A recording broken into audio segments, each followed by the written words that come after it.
Hi friends, welcome to cricket sports VK channel. இன்னைக்கு நம்ம பார்க்க போகிறது பார்த்தீங்கன்னா பிக்கெஸ்ட் மேட்சோட ரிவ்யூ தான். India versus England semifinal match. ஜெயிச்சா ஃபைனல் டிக்கெட்டு. ஆனால் இந்தியா ஜெயிக்கிறதுக்கு அந்த ஃபைனல் டிக்கெட்டை வாங்குறதுக்கு இங்கிலாந்து கிட்ட பட்ட பாடு இருக்கே எப்பா. கொஞ்சம்னா அவ்வளோதான், நமக்கே பக்கு பக்குன்னு இருக்கு. ஏன்டா 250க்கு மேலே அடிச்சு மாடா இன்னும் தேடிக்கிட்டு இருக்கீங்க? இந்தியா கிட்ட எவ்வளோ பெரிய பவுலிங் யூனிட் வச்சிருக்கோம், ஆனா அசால்ட்டா ஆடுறாங்க கைஸ். ரொம்ப கஷ்டம். நம்ம ஊரு, நம்ம கிரவுண்டு, வாங்கடை மைதானம். உங்களுக்கு தெரியாத லைன் லென்த் எப்படி போடணும், எப்படி இருக்கும், எப்படி டைட் பண்ணணும்னு. இந்த டோர்னமெண்ட்ல அடிக்கவே அடிக்காத பெத்தலெல்லாம் போட்டு புழக்க விட்டுருக்காங்க. அதாவது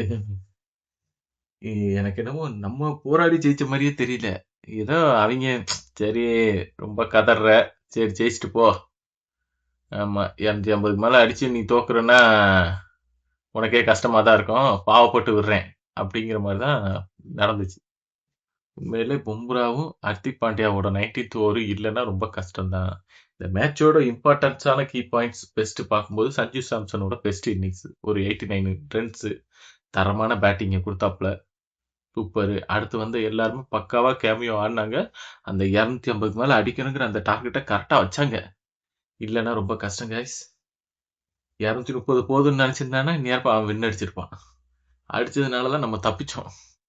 இல்ல 200 போதும். இந்த ஒரு ஓப்பனிங்ல சஞ்சுவும் அந்த ஹாரி ப்ரூக் கேட்ச் பிடிக்கலன்னு வச்சுக்கோங்களேன், பிடிச்சிருந்தான்னா ஹாரி ப்ரூக் கேட்சை பிடிச்சிருந்தான்னா டோட்டலாவே 200 தான் அடிக்கிற மைண்ட் செட்டுக்கு வந்திருப்பாங்க இந்தியா. அடுத்தடுத்து விக்கெட் விழுந்திருக்கும். 200 வந்தா போதும், ஒரு 190 வந்தா போதும்னு இருப்பாங்க. அப்படி வந்தா நேத்து நடந்துச்சு பாத்தீங்கன்னா 12 ஓவர் புள்ளி 5 பாலில் முடிக்கப்பட்டதுன்னு.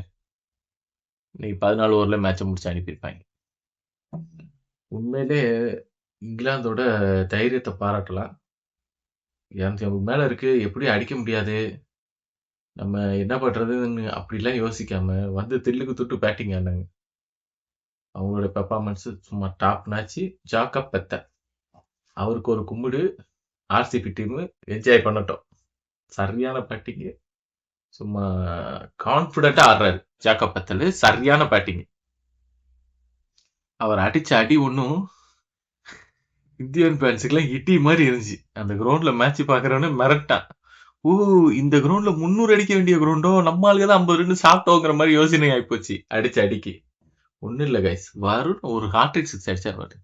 இது வரைக்கும் யாரும் வருண் ஹார்ட்ரிக் சிக்ஸ் அடிச்சு பார்த்ததே இல்லை. அவர் அடிச்சார். முத ஓவரே 19 ரன் வருணுக்கு. 19-20 ரன்னுக்கு மேல போயிட்டாருன்னு நினைக்கிறேன் வருண். இந்த ஹார்ட்ரிக் சிக்ஸ் அடிச்ச அடியில வருணோட மென்டாலிட்டியே என்னடா இது இப்படி ஆயிப்போச்சு. வந்ததும் வாங்க வருண் வாங்க, அடி பொலன்னு பொழந்துட்டாரு. Hat trick six. உண்மையிலே தரமான பேட்டிங் தான் ஜேக்கப் பத்தல். எந்த பவுலரு யாரு என்னெல்லாம் பார்க்கல, எல்லாரையுமே நல்லா அடிச்சார். ஆமா, உண்மையிலே நல்ல பேட்டிங்கு.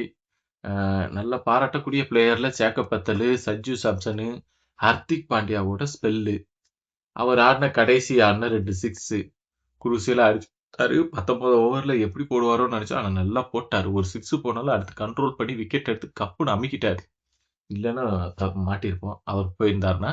அடுத்து இந்த பக்கம் பார்த்தீங்கன்னா நம்ம யாரு, அக்சர் படேல். அக்சர் படேல் உண்மையிலே தரம்ங்க. தரமான கேட்ச். அவர் பிடிச்ச கேட்ச் எல்லாம் தரமான கேட்ச். உண்மையிலே சூப்பர் கேட்ச் தான். நறுக்கு நறுக்குன்னு பிடிச்சாரு. ஹை கேட்ச் ஒன்று பிடிச்சாரு, பவுண்டரி லைன்ல இருந்து ஒரு கேட்சை பிடிச்சாரு. ஒரு கேட்சை விடல, மொத்தம் 3 கேட்சும் தரமா பிடிச்சு, கேட்சை ஒன்று விட்டுருந்தா கூட மேட்ச் போயிருந்திருக்கும். அதை கரெக்டா பண்ணாரு. அதனாலதான் மேட்ச் கையில இருந்துச்சு, நம்ம ஜெயிச்சோம்.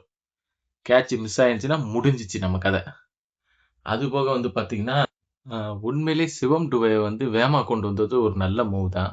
ஏன்னா அவர் பாத்தீங்கன்னா ஒரு நல்ல இன்னிங்ஸே ஆடினாரு. ஒரு 50 கூட போட்டிருப்பாரு. ஜஸ்ட் ஒரு ரன் அவுட்ல மிஸ் ஆகி போச்சு, அவசரப்பட்டாரு.